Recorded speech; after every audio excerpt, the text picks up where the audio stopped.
Peace, family. My name is Vicki Dillard. So pleased to be with you here on African Diaspora News Channel. We're so pleased that you've joined us today. Beloved, be sure to give us a big thumbs up, thumbs up. Tell everybody you know your sister with the curly braids, Vicki Dillard, is on now. Beloved, I don't know if you know or not, but we're so excited because we have our own app. Yes, you heard that right. African Diaspora News Channel. We have our own app. Beloved, be sure to download it, connect with us there. This is a way we can expand our voice, and it releases us from some of the possible limitations and restrictions and stipulations that often attend some of the different platforms. So often people say, when are you going to get your own platform? But guess what? This is one of many ways that we can have our own individual platform. And so you can help join and expand our collective Black voice when you connect with us there. Okay. Thank you so very much. Family, I have been just absolutely amazed as I continue to read through my own book that I purchased, and I've discussed excerpts of this book for some years now, entitled They Were Her Property. This is an absolute must read by Professor Dr. Stephanie E. Jones Rogers. She's also a professor at a college. One of the things that was revealed is something that's not often talked about or known. So often you've heard us talk about the Karens, and we talk about we catching them, at the local targets and libraries and churches, tormenting literally Black folks. And they activate and utilize their powers in such a way that we tend to laugh at it and even give it a funny moniker by even calling them Karens. But it's extraordinarily, their actions have caused often the deletion and the incarceration and the reputational loss, economic loss, familial loss of too many Black people in America. So we cannot make light of the manner in which they tend to destruct. So their role in history has tended to be, as if they were just, ancillary to their men causing all manner of terrorism through such organizations like the Ku Klux Klan, and the way in which the oppressor operates through multiple spheres of influence and throughout society in all of its different areas of people activity. We have been giving them a wink and a nod and acting like they was just so pure and innocent. Well, baby, we've known better than that. Those of us that know, we've always known. But to have the actual historical evidence for it is something totally different, which is why I often discuss it, because I never want people to forget or to be unaware of their impact in terms of the undoing of Black folks in the United States, and by extension, in many ways, of course, we know around the world. Our dear sister, Professor Rogers, she uncovered through her investigation, and I'm going to read you an important portion concerning her book from this piece. That's headline, "Was This a Common Practice in the South in Terms of White Women Owning Slaves?" Watch this. Don't miss this.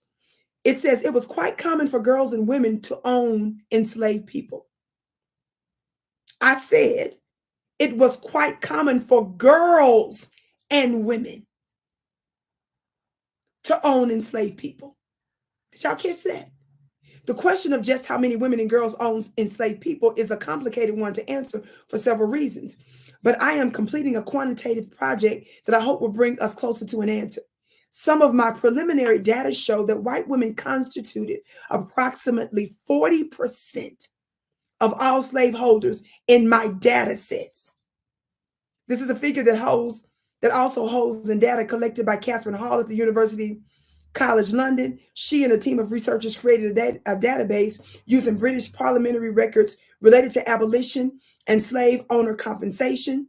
They also found that women constituted 40% of slave owners who sought compensation after Britain abolished slavery in its colonies and territories. I had to hit the gavel on that. In case you don't know, the Vicki Show is a home of the hand claps and the gavel raps for many years. Revelation I had almost 18 plus years ago, before I came online.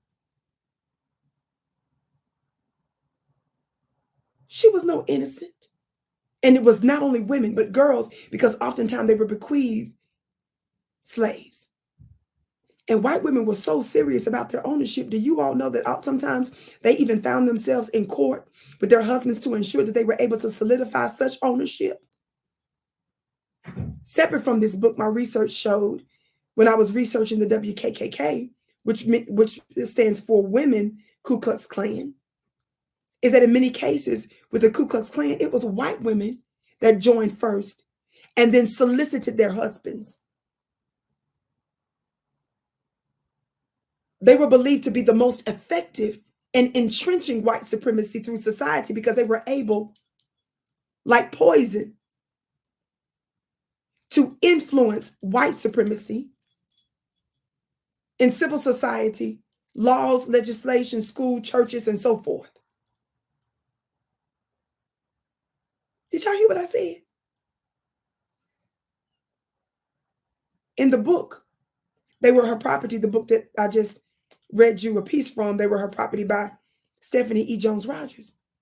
She reveals to us that according to some of the testimonies of the formerly enslaved, they said that it was a white woman that was often the harshest in terms of punishment. And reports that it was not just white men of their own accord that engaged in sexual assault of the black woman, but they said oftentimes it was a white woman that set up her to be sexually assaulted from not only another enslaved black man, but also a white man. And oftentimes they set up black women to be impregnated so that the white woman could use the milk and have the black woman to nurse her child, because black women's high level milk was known throughout the world to be superior.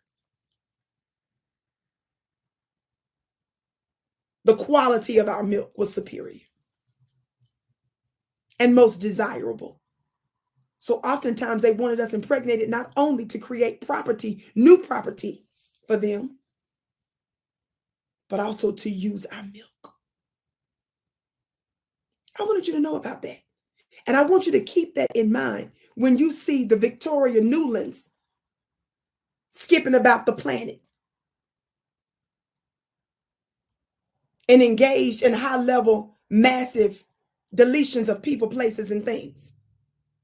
I want you to think about that when you think about Hillary Rodham Clinton and the terrible role she played in the undoing of black folks in America when they passed anti-black legislation. But they used the First Lady of the United States to reinforce her husband's policy decisions. One thing that she did that had a horrible detrimental impact was when she likened us to basically animals by calling our babies predators. Super predators. Don't forget this, because you need to understand who you're dealing with.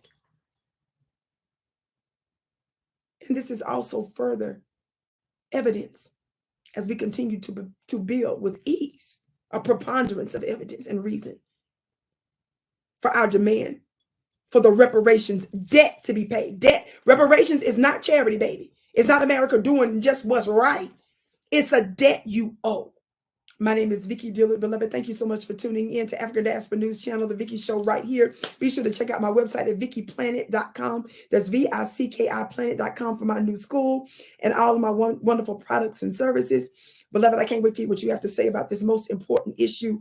And I want you to know why I'm giving you this information, because one of the things that the ancient mystics taught us is that people perish not only for lack of knowledge, but it says that we're not supposed to be ignorant of the adversary's tactics. When you don't know who you're really dealing with, when you have your guard down concerning a dangerous adversary, you open yourself up to destruction. I'm just blowing the whistle. Be sure to share the broadcast. I can't wait